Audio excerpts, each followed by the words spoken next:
Welcome to the Navigating Abundance podcast. Our goal is to encourage you to pursue your total family wealth potential through insightful conversation with experts and thought leaders in their fields. But first, some obligatory disclosures. Navigating Abundance podcasts do not represent investment, legal, or tax advice. Any opinion expressed in Navigating Abundance podcast is solely those of Christopher Tanke and his guests and are based upon information believed to be reliable but not guaranteed. Podcasts are produced for educational and entertainment purposes only and should not be considered an endorsement of the guest or the views that they hold. Information shared may not be appropriate for your personal situation. Consult a qualified advisor for guidance. Investment advisory services are offered through Strategic Financial Group, LLC, a registered investment advisor. Navigating Abundance is a trademark of Strategic Financial Group, LLC. And now here's your host, Chris Tanke. Welcome back to our foundational series for Navigating Abundance. My name is Chris Tanke. I'm very glad that you're listening today. Navigating Abundance is all about advancing the pursuit of total family wealth. Our mission is to encourage affluent families to both recognize and then realize their total family wealth potential. Now, this is the second podcast of a 3-podcast series, and it's best to be viewed sequentially. So you might want to just stop this right now and go back to episode number 1, which lays some more initial foundational issues that will help you a lot understanding this podcast. So let me encourage you to do that.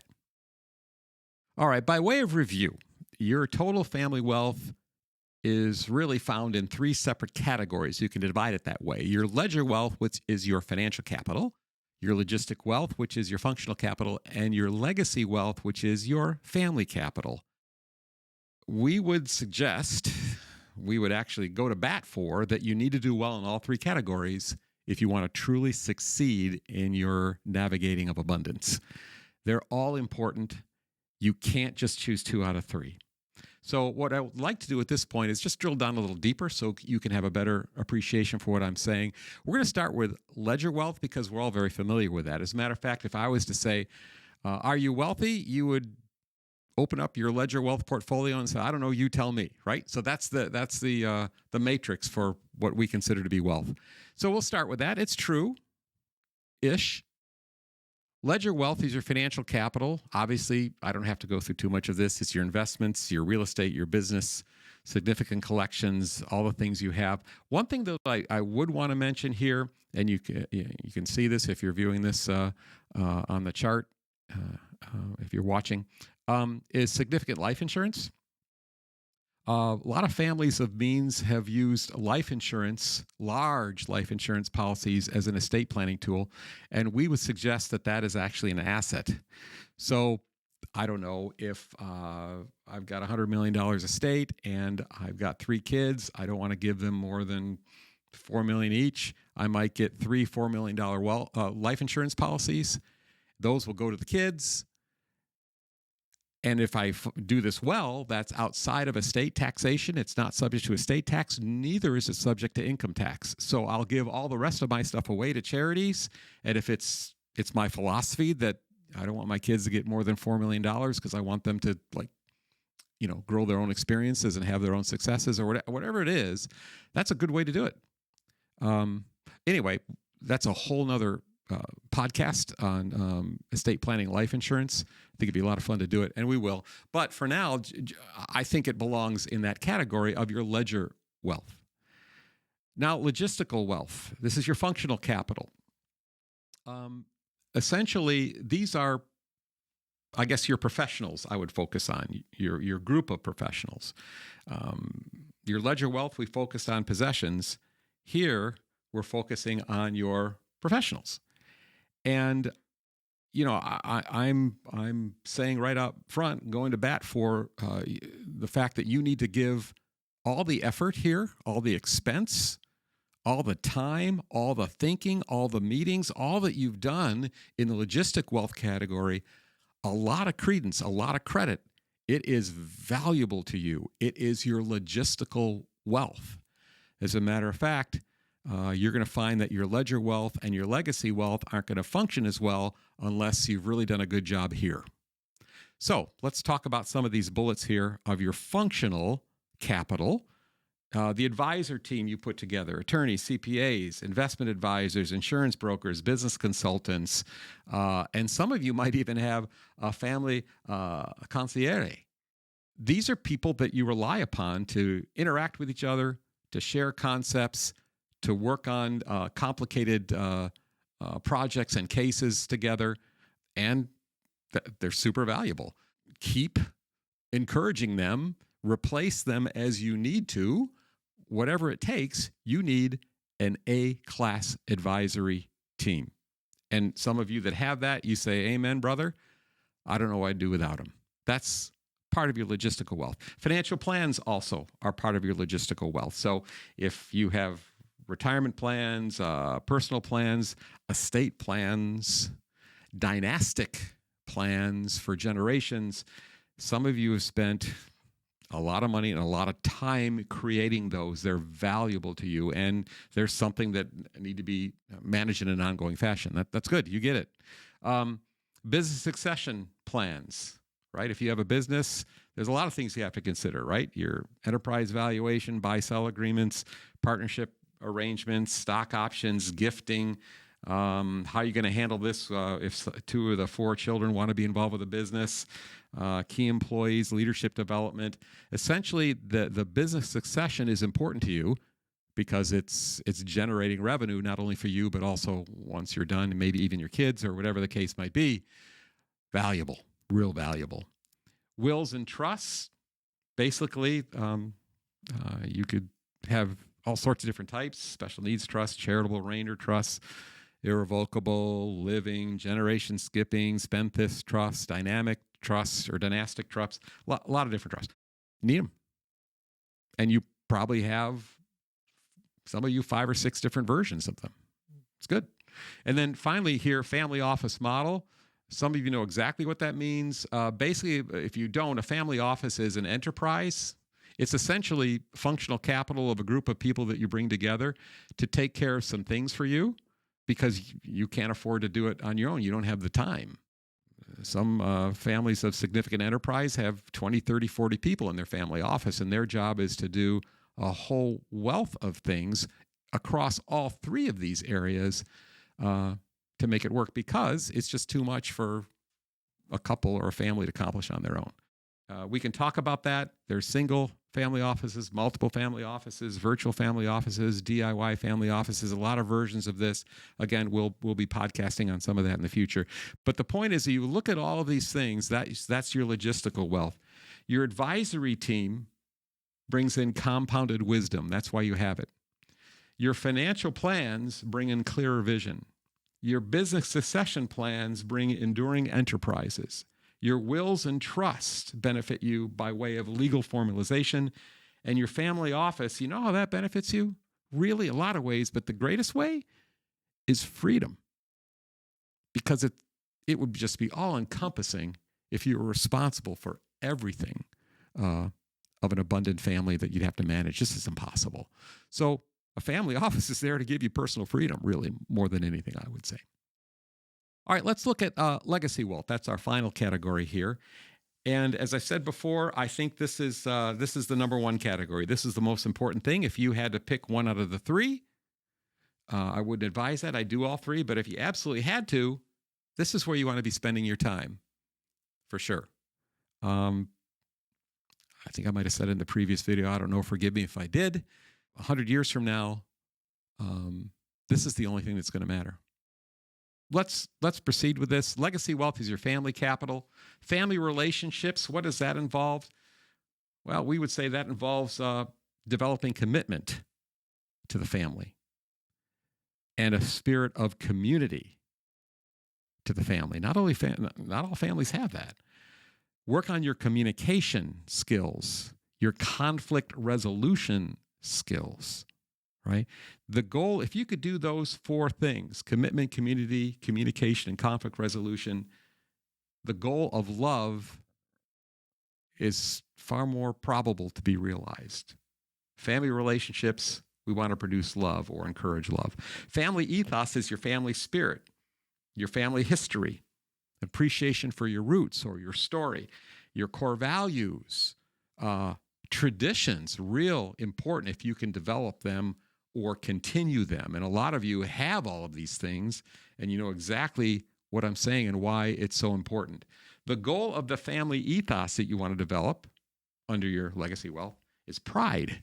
Pride for your kids, your grandchildren, where they came from. That's real important going forward to carry them into the generations when they receive the wealth, when there's the transfer. Family wellness is another one, and the goal here is fulfillment. So we look at physical, mental, spiritual health. What can we do to encourage that? Vocation, calling, education. We're going to find that the kids are not all like us. My kids aren't. And so we need to figure out what their passion is, where their gifts are, where they lie. Not everybody's an entrepreneur, let's say, for an example. And so we need to support that and to create a path to help them have a fulfilled life. That's the goal of family wellness, is fulfillment of all members. Family practice, well, this is how we get along together. This is how we make decisions together. So we're talking about family meetings, family governance, our trusts, sometimes outline how this is done. Family treasury, perhaps if somebody needs some resources to begin a business, how do we decide if they should get that? Now, you could say, well, it's my stuff. I'm Gen 1. I made it. I created it. And you could do all this. The problem is, though, at some point, you're going to hand this off to Gen 2 or Gen 3. And it's far better to groom folks, the family together for these next generations than just say, well, they'll figure it out later. The time to start letting go, the time to start listening to other opinions, the time to start making mutual decisions is now. And I think you can even do it with adolescents on certain things as well. But that's part of grooming. Your legacy wealth is family practice. And finally, family philanthropy. The goal here is generosity. So you want to produce joyful giving, personal engagement, maybe through mission trips or soup kitchen, serving in line, or whatever the case might be. You want to get the generations following you to really understand how blessed they are and their great stewardship of responsibility to other people. You can do this through donor advised funds. There's a lot of really fun things you can do that way as well, which we'll talk about, I'm sure, going forward, or maybe a family foundation if you want to go that formal.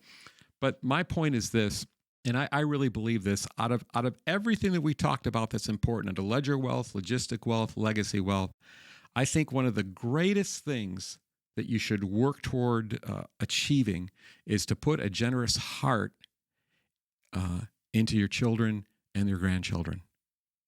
To have them be grateful for what they have. From that will cascade all sorts of right opinions and right values. It's going to be much easier to do that. I really think it's probably one of the greatest things you should be looking at to supercharge and encourage. Okay? So essentially, as I said, all three are very important. You need all three. You should work on all three. But the greatest of these is legacy wealth.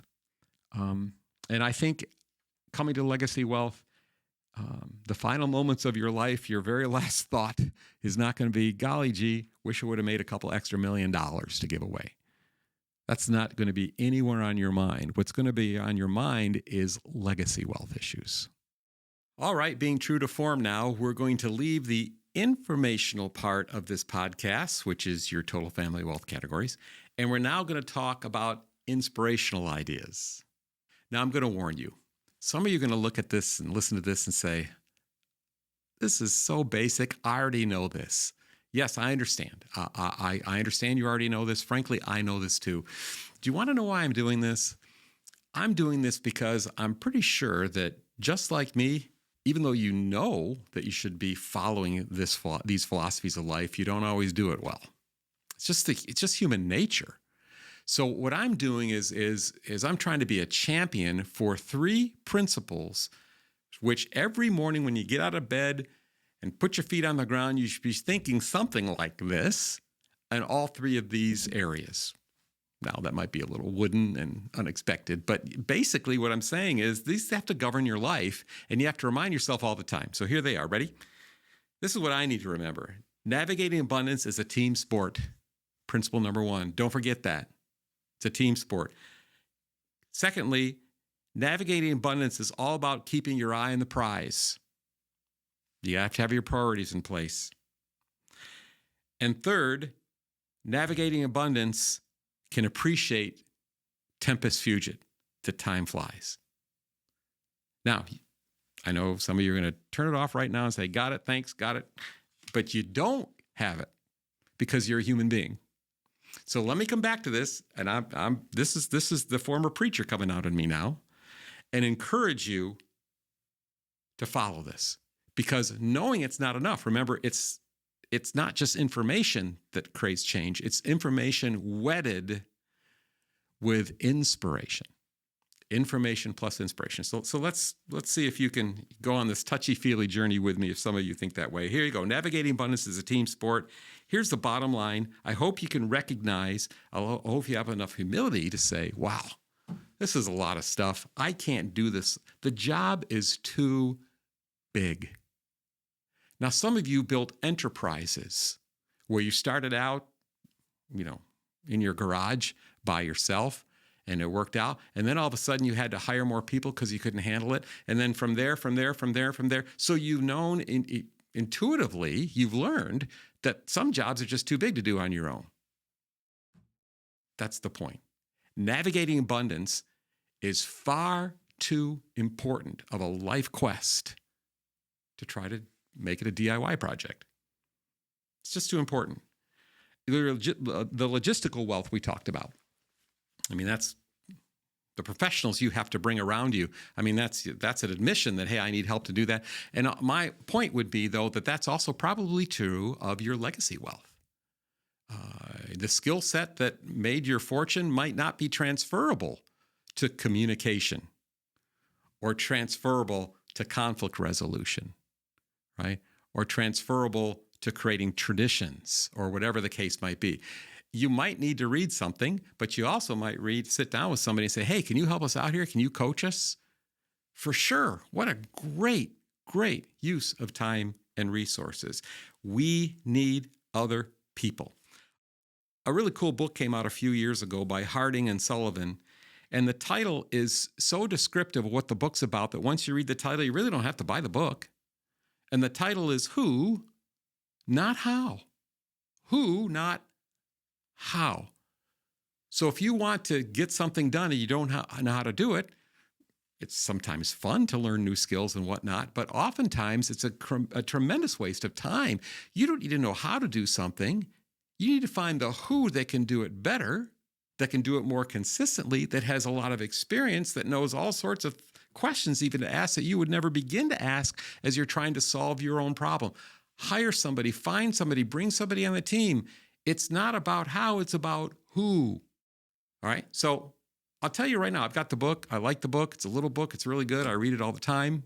To refresh myself, here we go again. There's nothing in that book beyond those three words. That says it all. I have to change my thinking to not do as much stuff, but find people that can do it because it's going to work out better in the long run, et cetera. Right? So what's the purpose of the rest of the book?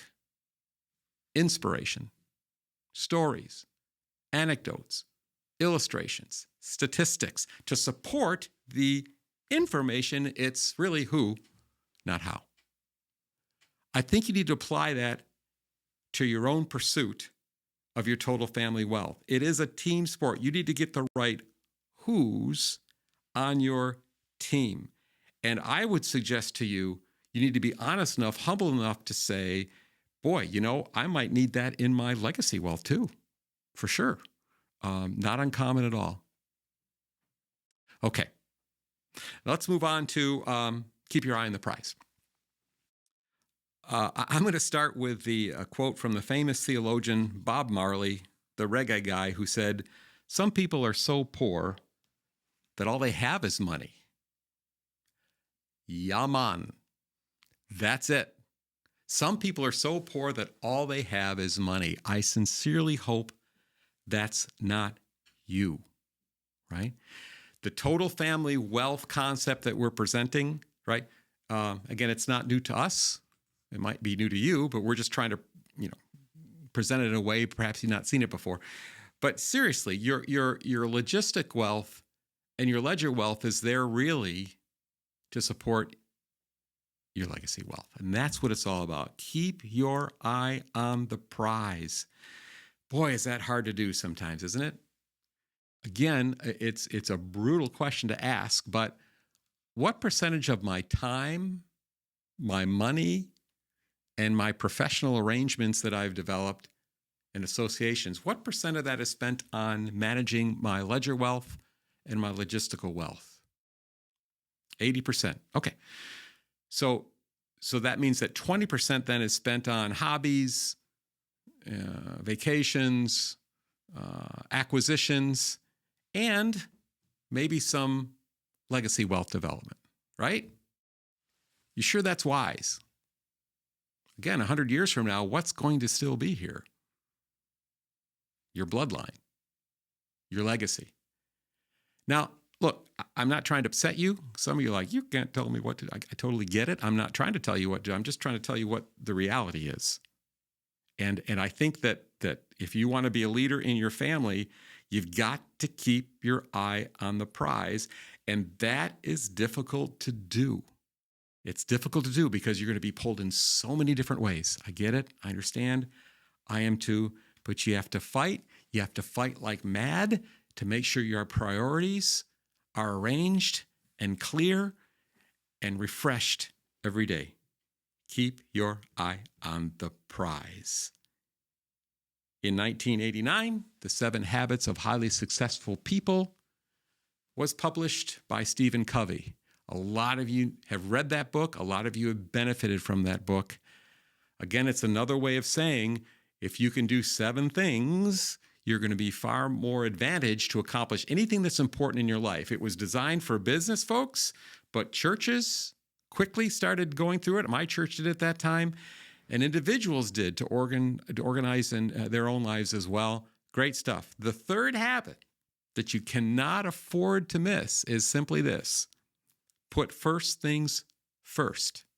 Fight like heck to put first things first. Do not allow the tyranny of the urgent to overcome that which is really critically important. Keep your eye on the prize. All right, if you're still with me, if you haven't turned me off by now because you're saying, wow, this is just too heavy, let's talk about Tempus Fugit, right? Time is flying. I'm 66 years old. I lost my second parent last year. And I'm glad he's with mom. I have great comfort in that. Totally believe it. And I'm very much at peace with that. Miss them both. But I truly know they're in the right place, in a better place.